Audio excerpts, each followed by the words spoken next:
Hi, this is Jan Almighty and welcome to this video. Once again, I'm bringing you a game from the Gashimov Memorial, also known as the Shamkir chess tournament. And today, once again, it is a game including David Navara.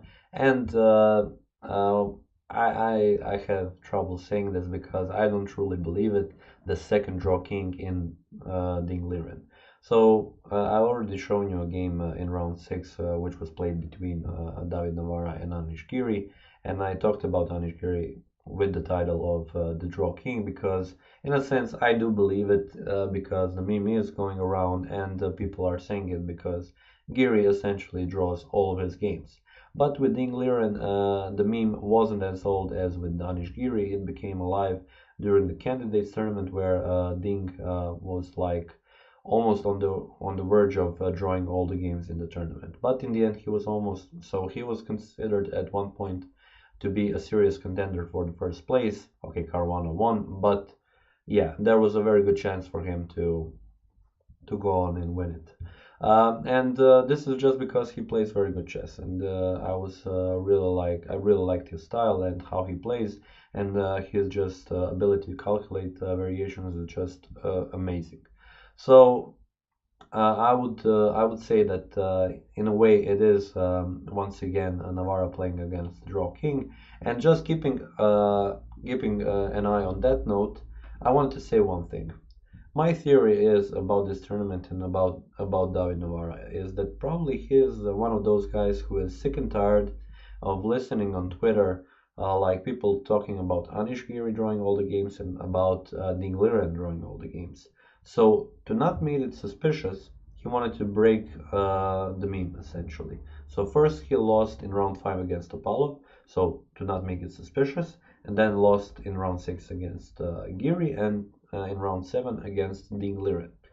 That is a possibility, of course, but I'm probably assuming then in the last 2 rounds, so in round 8 he is playing against Mamedyarov, a guy who likes to draw games, but he isn't on the level of Giri and Ding Liren, and in the round 9 he is playing against Ra2.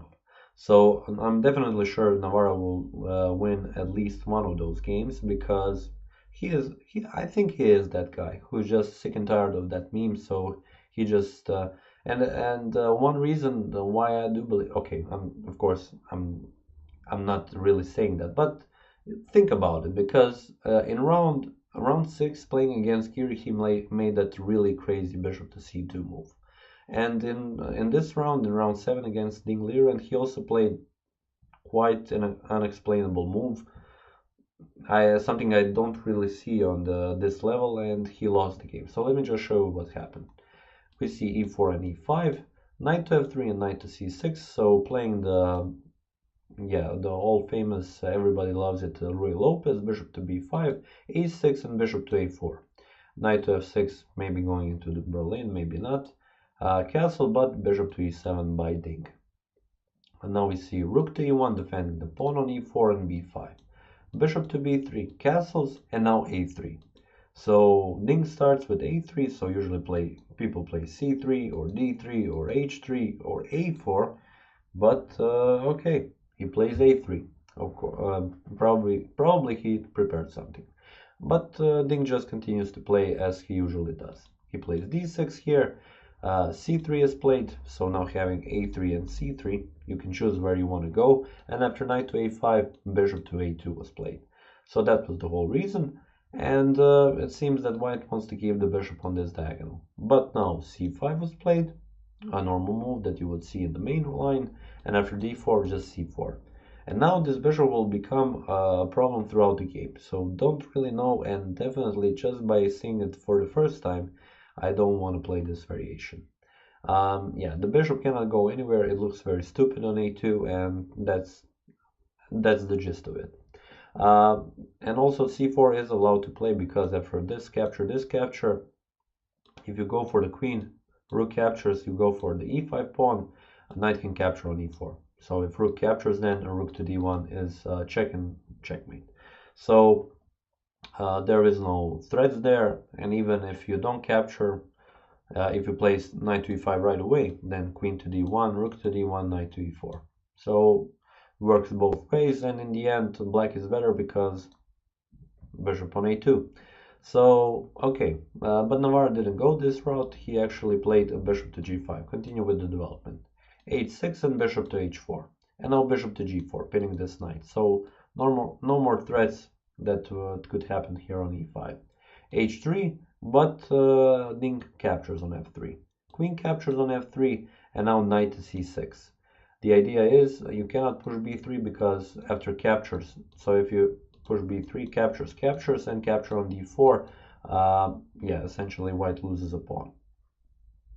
Don't want to go for this, so here d5 was played, and now knight back to a5. It seems that Ding wanted to provoke d5 so that he can continue the pressure here on the queen side. Now we have bishop to e6 and bishop to e6, and now knight to d2. Now b3 is a threat to release the bishop, but bishop to g5 attacks the knight. Knight to f1. g6 stopping, probably preventing in the future knight to g3 and knight to f5. It would be a very nice square for the knight. And we saw a4. So finally, yeah, Navara needs to do something in order to release this bishop because it looks bad the entire game. Of course, this knight doesn't look too good here guarding it, but in a sense, I would rather have a knight on the edge of the board than bishop closed entirely. So we saw queen to e7. Now it's time to connect the rooks because the pieces are developed, and we see bishop to b1. But this allows knight to b3. Rook comes on a2, and now knight to c5, bringing the knight from the edge of the board to this very good c5 square. Bishop to c2. So now finally bishop is on its on the square where he used to be in all the lines of the Ruy Lopez, but for some reason, I guess, I don't know why Navara played it on a2. Maybe it is a variation that is popular. I don't know. Never really played it, and since I saw it game, I definitely won't be playing it. Rook from f to b8. Ding Liren decides that he wants to attack on the queen side. We saw now g3 and h5, because h4 was the threat. You don't want to put the bishop on f6, you want to keep it on this diagonal, and that happened. So h4 and bishop to h6, and now pawn captures and pawn captures. Rook comes to a1 and exchanging on one pair of rooks. And when you go about this position, I would say black is better because this bishop isn't too good, this bishop is much better. So this knight is much better than this knight. This rook is on the open file, but he cannot do much there. So he needs the support of the queen. So the queen will have to come closer. We saw king to g7, a very common maneuver when there are open files, and there could be a possibility of check on the last rank.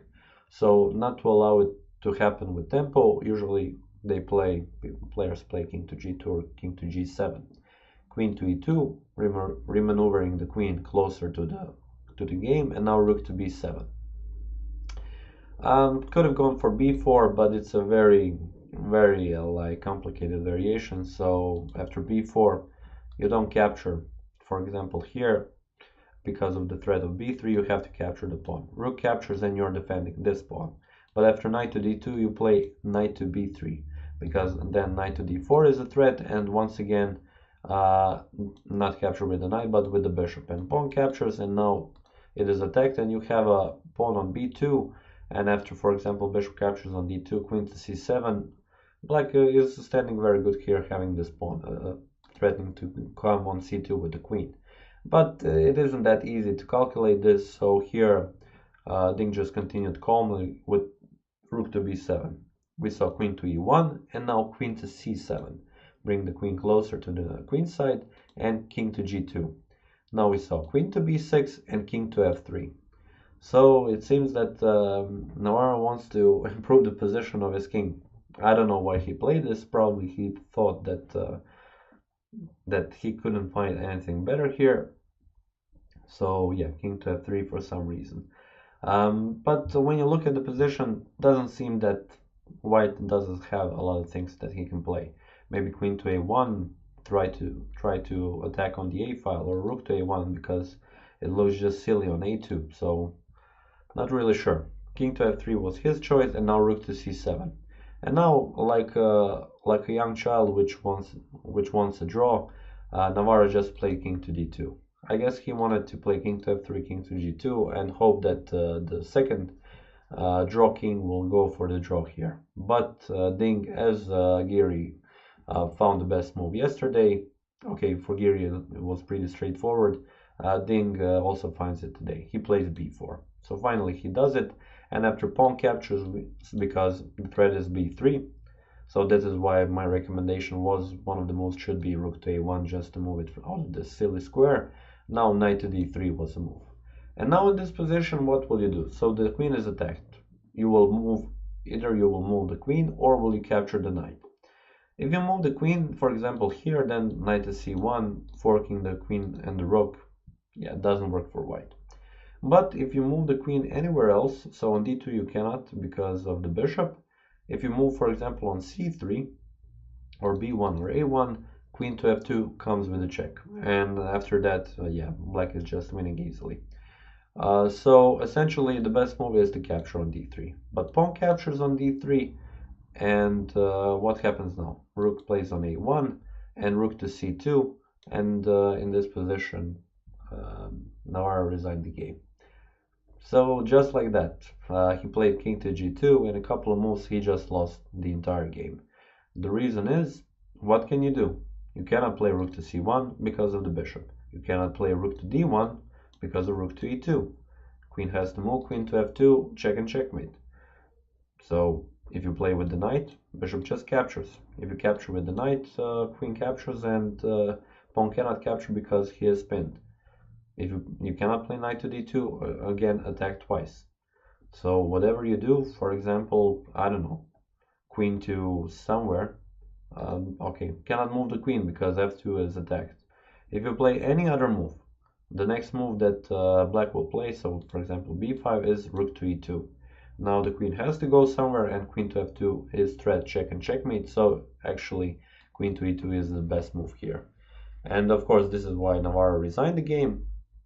I don't blame him, but essentially, once again, this is why I put out that theory at the beginning of the video. I don't want to bash Navara, he is a good player and everything, but losing these two games that quickly in that style, probably something else is the matter. Maybe some other reason is there, but I don't really see it. A player over 2700 played the good, I mean, played normally. Okay, this variation with bishop to a2 in the end doesn't really look the best, but he played normally. So up until one moment where he started moving the king, just silly moves, as I said, like a young child wanting a draw, doesn't really make sense to me. But okay, second day, second win for the second draw king, and the tournament continues. So Magnus actually won a game against Topalov, which means that in the end Magnus is in the lead with 4.5 out of 7.